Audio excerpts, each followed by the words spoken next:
guy. The first thing I have to say is, what took you guys so long? I told him the truth. I was going to make my own IED, and I was going to set across the Islamic Center over in a bank's parking lot, and I was going to dial it in and just watch the show.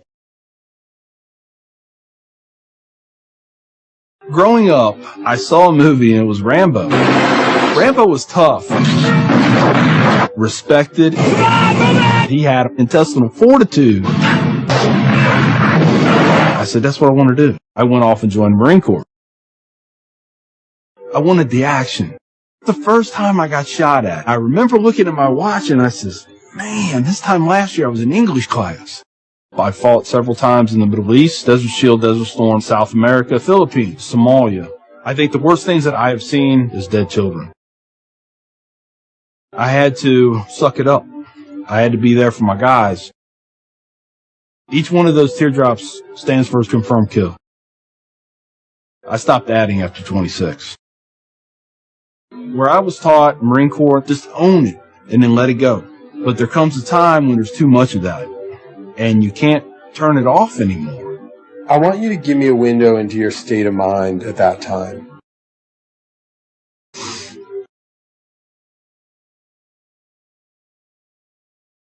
One time, my wife and I went to a DSW, and I saw in the distance these two women in black burqas in my store.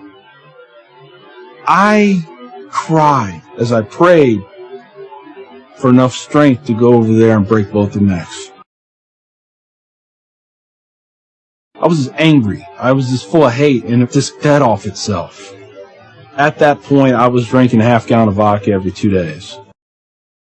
I had devised a plan, create my own IED, homemade bomb, and I was going to set it off right outside the Muncie Islamic Center. 200 plus killed or injured. That was the plan. I saw an opportunity to do one last thing for my country. This was my rationale. I knew I would end up in a federal prison with a needle in my arm. I didn't care. My hatred of Islam. It was the only thing that was keeping me alive. So one day my daughter comes home, second grade maybe. She was telling me about this little boy who sat across from her. His mom came to get him. She said she had scarves on her, and she had a dress all the way down to her feet, and you couldn't see her on nothing but her eyeballs. At that point I snapped. Started spewing things out of my mouth that should never be said in front of children or anything.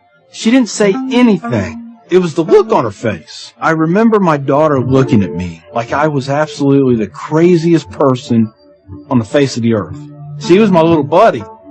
She used to say we were road dogs. I know I saw it in her eyes. I made her question that love. And that's when the light bulb came on. I decided to give the people of this community one more chance. So I went to the Islamic Center.